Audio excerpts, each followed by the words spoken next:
शुभेंदु अधिकारी बंगाल को योगी मॉडल से चलाएंगे। बंगाल में अब अपराधियों का एनकाउंटर होगा। अवैध निर्माण पर बुलडोजर चलेगा। भ्रष्टाचार करने वाले जेल भेजे जाएंगे और सोशल वेलफेयर स्कीम को रफ्तार भी दी जाएगी। बंगाल में 24 घंटे के भीतर ये सब कुछ दिख रहा है। शुभेंदु अधिकारी ने नंदीग्राम सीट छोड़ दी और भवानीपुर के विधायक के तौर पर विधानसभा में शपथ ले ली।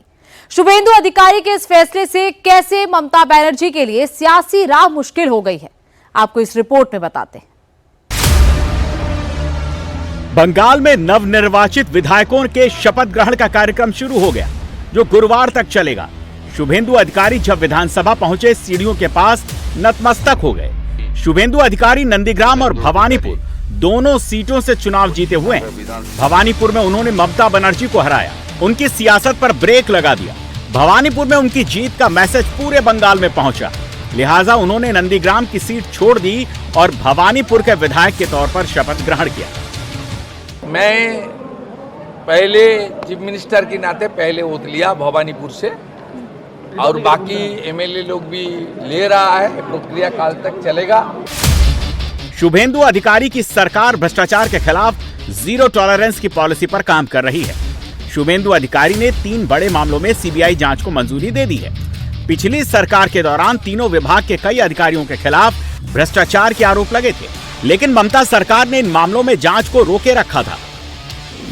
शुभेंदु अधिकारी के फैसले के बाद शिक्षक भर्ती घोटाला, नगर पालिका घोटाला और सहकारी घोटाला की जांच अब सीबीआई करेगी। इन विभागों के अधिकारियों पर ठेकेदारों से रिश्वत लेना, सरकारी योजनाओं में गड़बड़ी करना और फर्जी बिल पास करना जैसे आरोप हैं।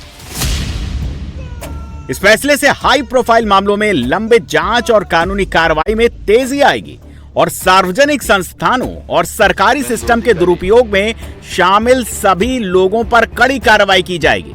फैसले नीतिगत और भ्रष्टाचार के खिलाफ ही नहीं हो रहे, लोगों को राहत देने का काम भी तेजी से चल रहा है।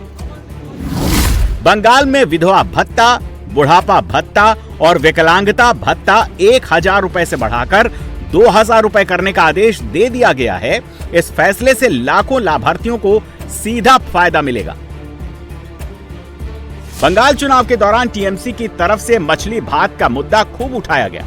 कहा गया कि बीजेपी की सरकार बनी तो बंगाल में मछली भात पर बैन लग जाएगा, लेकिन नई विधानसभा की पहली कार्रवाई में विधायकों के लिए दोपहर में भोजन में चावल, मछली, दाल, आलू भुजिया और सब्जियां परोसी गईं। सरकार का मैसेज बिल्कुल क्लियर है कि सिस्टम में बदलाव होगा, लेकिन बंगाल की संस्कृति और खान पान परंपरा पहले की तरह जारी रहेगी। बंगाल में टीएमसी का जुड़ा सिंडिकेट टोल बूथ से भी अवैध कमाई करता था। यह उसकी कमाई का बड़ा जरिया था, लेकिन शुभेंदु सरकार ने इस पर भी कड़ा प्रहार किया है।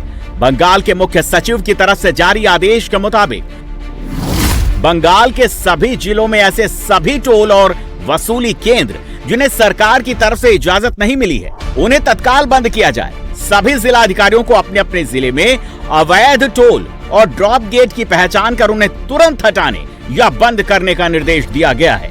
साथ ही ये भी तय करने को कहा गया कि बिना सरकारी अनुमति की ऐसे केंद्र दोबारा स्थापित न हो सकें।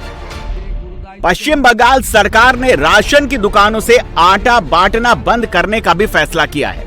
इसकी वजह मौजूद सिंडिकेट के तहत भ्रष्टाचार को रोकना है। मौजूदा समय में राशन की दुकानों से जो आटा दिया जा रहा था, उसमें मिलावट की शिकायतें आ रही थी। लोगों के स्वास्थ्य के साथ खिलवाड़ हो रहा था। सरकार का यह फैसला तुरंत प्रभाव से लागू कर दिया गया है। बंगाल में शुभेंदु सरकार एक साथ कई फ्रंट पर काम कर रही है। लॉ एंड ऑर्डर पर भी लगातार एक्शन जारी है। शुभेंदु अधिकारी के पीए चंद्रनाथ रथ मर्डर केस की जांच के लिए सीबीआई की टीम एक बार फिर मर्डर के स्पॉट पर पहुंची। सीबीआई ने स्पॉट को एग्जामिन किया। सीबीआई की तरफ से इस मामले में एफआईआर भी दर्ज कर ली गई है। सीबीआई ने इस मामले में गलत तरीके से रोकने, हत्या, आपराधिक साजिश समेत कई धाराओं में केस दर्ज किया है। सीबीआई ने कल देर शाम चंद्रनाथ रथ मर्डर केस में गिरफ्तार तीनों आरोपियों से पूछताछ की। आरोपियों से पूछताछ करके हत्याकांड का मोटिव जानने की कोशिश की। आज भी तीनों से पूछताछ की गई। जिसके बाद सीबीआई ने तीनों की कस्टडी ले ली है। मंगलवार को असम के सीएम हिमंता बिस्वा शर्मा ने सीएम पद की शपथ ली थी। बाद में उन्होंने शुभेंदु अधिकारी के साथ अपनी एक ऐसी तस्वीर पोस्ट की जिसकी खूब चर्चा हो रही है। ट्वीट में हिमंता ने लिखा, bad days for you know who. इस ट्वीट में उन्होंने पश्चिम बंगाल के सीएम शुभेंदु अधिकारी को टैग किया। सीएम हिमंता के इस पोस्ट पर जवाब देते हुए पश्चिम बंगाल के सीएम शुभेंदु ने लिखा, नो प्राइज फॉर गेसिंग, आई गेस।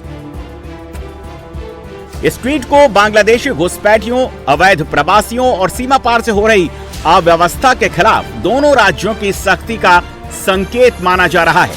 असम में हिमंता सरकार पहले से ही डिटेंशन कैंप और घुसपैठियां रोकने के सख्त कदमों के लिए जानी जाती है।